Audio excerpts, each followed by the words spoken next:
आज का वीडियो है सर्जरी का डिसीजन होने के बाद और एक्चुअल सर्जरी होने के पहले उस बीच के समय के बारे में। ये बीच का समय बड़ा ही विचित्र है। बाहर से सब बिल्कुल नॉर्मल लगता है, लेकिन अंदर दिमाग में बहुत कुछ चल रहा है। तो आज मैं बात करूंगा और सारे ख्यालात के बारे में और कैसे मैं सर्जरी के लिए प्रिपेयर हो रहा हूँ।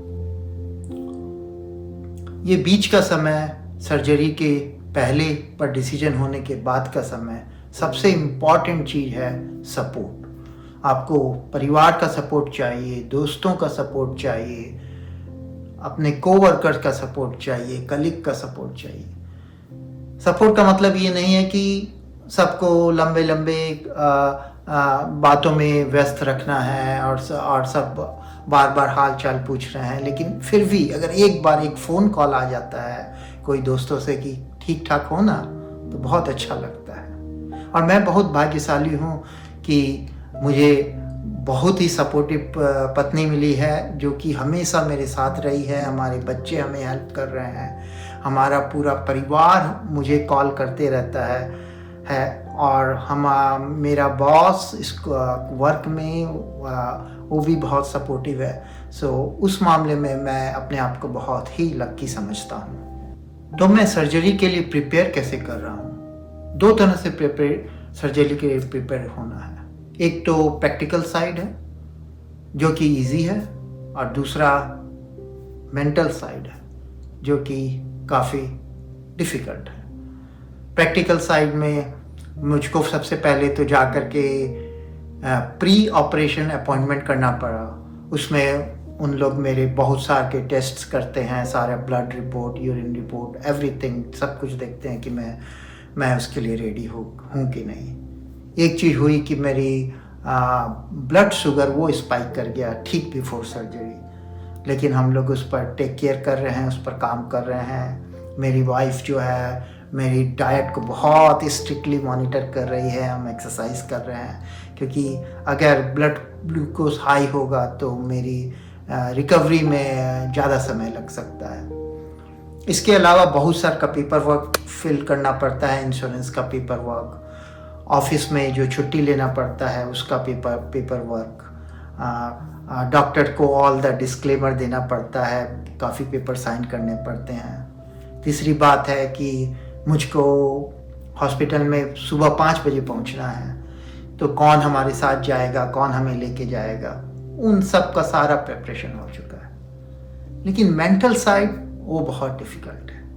जब भी दिमाग खाली होता है तो वही दिमाग में घूमते रहता है कि क्या मैं सही डिसीजन ले रहा हूँ। ऐसा तो नहीं है कि जो कोई चीज़ खराब हो गया है, कोई चीज़ टूट गया है, उसको मैं फिक्स कर रहा हूँ।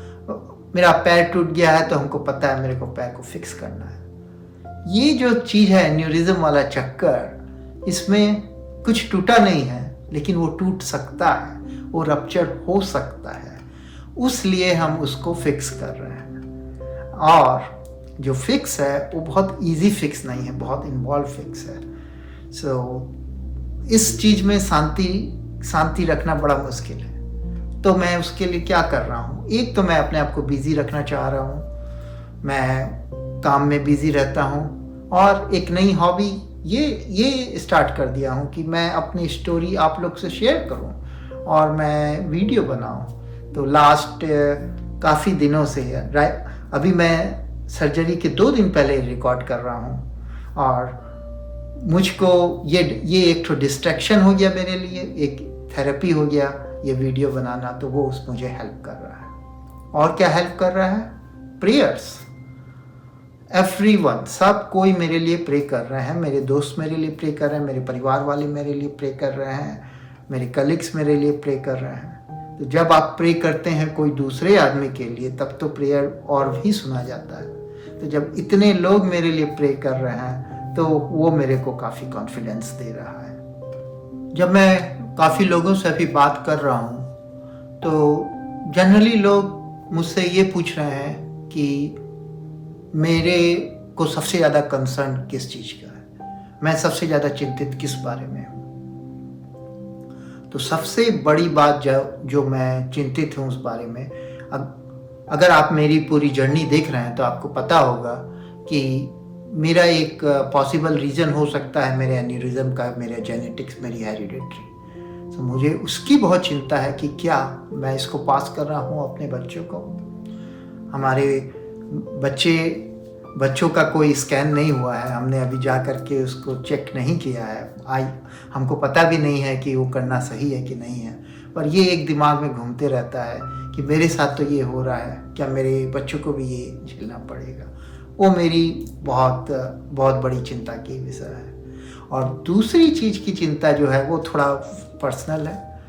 जैसा कि मैंने पहले बताया कि मैं ओपन ब्रेन सर्जरी क्लिपिंग के लिए जा रहा हूँ मेरे 2 एन्यूरिज्म के लिए। तो उस सर्जरी के बाद कुछ लोग, ऐसे तो बोलते हैं सिर्फ 5% लोग, वो 5% लोग, वो लोग सक्सेसफुल सर्जरी के बाद भी 100% वापस पहले जैसे नहीं हो पाते हैं। और उसकी मुझे बहुत चिंता है कि मैं पहले जैसा होना चाहता हूँ सर्जरी के बाद भी। पर मुझे कॉन्फिडेंस है मेरे सर्जन के ऊपर। मेरे सर्जन ने काफ़ी अश्योर किया कि सब कुछ ठीक होगा। तो उसलिए मैं ये वीडियो भी शेयर कर रहा हूँ और मैं आप लोग को बताऊँगा कि वो कैसा हुआ।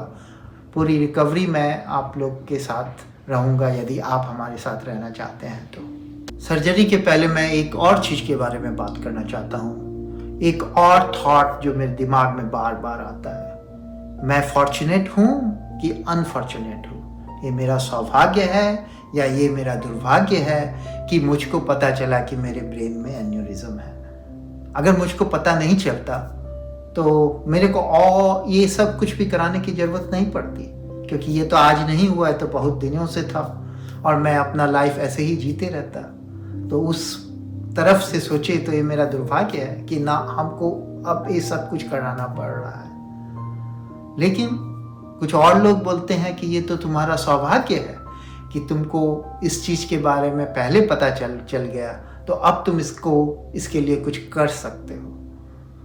जैसे कि हमारे एक नेबर ने कहा था कि उनकी मदर का भी डेथ हो गया था ब्रेन एन्यूरिज्म के रप्चर से, पर उन लोग को कभी पता ही नहीं था कि उनके सर में ब्रेन एन्यूरिज्म है। और वो बोले कि अगर काश मुझे पता होता तो हम उसके बारे में कुछ कर पाते। तो ये दोनों तरफ का थॉट है। आप फॉर्चुनेट अपने आप को समझते हैं कि अनफॉर्चुनेट समझते हैं। तो काफ़ी सोचने के बाद हम सोचे कि ये ना अनफॉर्चुनेट और फॉर्चुनेट की बात ही नहीं है। ये है, जो है वो है और उससे डील करना होगा। वो मेंटालिटी मैं लेकर के चल रहा हूँ। इस समय में जब मैं बहुत लोगों से बात कर रहा हूँ, एक चीज़ और मुझको समझ में आए कि बहुत लोग हैं जो इस एन्यूरिज्म के बारे में नहीं जानते हैं। कोई इसके बारे में अवेयरनेस नहीं है। आप जब बोले किसी को कि कोई को कैंसर है, एवरीवन जानते हैं कि वो कितना सीरियस है, पर एन्यूरिज्म के बारे में वो लोगों को पता नहीं है कि ये भी कितना सीरियस हो सकता है। एक डॉक्टर ने इस तरह से एक्सप्लेन किया कि एन्यूरिज्म है वो ऐसा है जैसे कि आपके सर में एक टिकिंग टाइम बॉम्ब है, जो कि कभी भी एक्सप्लोड हो सकता है, पर आपको पता नहीं है कब होगा। तो और बिकॉज लोग को इतना पता नहीं है इसके बारे में, उन लोग काफ़ी विशफुल थिंकिंग भी देते हैं। सब बोलते हैं कि अरे वरी मत कीजिए, कुछ नहीं होगा, सब कुछ ठीक हो जाएगा, ये कोई बड़ी बात नहीं है, आप जाइए ऑपरेशन करवा लीजिए। पर ये ऑपरेशन भी बहुत ज़्यादा इन्वॉल्व और रिस्की है। उसलिए मैंने सोचा कि मैं ये वीडियो बनाऊं और लोगों को इसके बारे में बताऊं। ऐसा नहीं है कि मेरा मकसद है कि मैं लोगों को डराऊं और मैं बहुत ज़्यादा सिंपैथी लेना चाह रहा हूं। मैं इस बारे में ज़्यादा अवेयरनेस बताना चाहता हूं, जिससे कि लोग जो इसके बारे में नहीं जानते हैं या इसके बारे में जानते भी हैं तो इसके बारे में बात नहीं करते हैं, वो इसके बारे में बात करें। तो अब तक यदि आप मेरा जर्नी देख रहे हैं तो बहुत बहुत धन्यवाद मेरे से जुड़े रहने के लिए। मैं सिर्फ 2 दिन अवे हूँ अपनी सर्जरी के लिए। अगर आप भी इसी परिस्थिति से जूझ रहे हैं तो आपको 2 सलाह देना चाहूँगा। पहला कि हिचकिचाइए नहीं कोई से हेल्प लेने के लिए, कोई से मदद लेने के लिए। क्योंकि यही टाइम है जब हम लोगों को मदद चाहिए। और दूसरा कि जितना हो सके अपना ध्यान बटाइए। जैसे मैंने ये वीडियो करने का शौक स्टार्ट किया। और अब नेक्स्ट वीडियो मैं पोस्ट करूँगा सर्जरी के बाद, और आपको लेके जाऊँगा कि मेरा सर्जरी कैसा हुआ और रिकवरी कैसा हो रहा है। तो जुड़े रहिए हमारे साथ। धन्यवाद।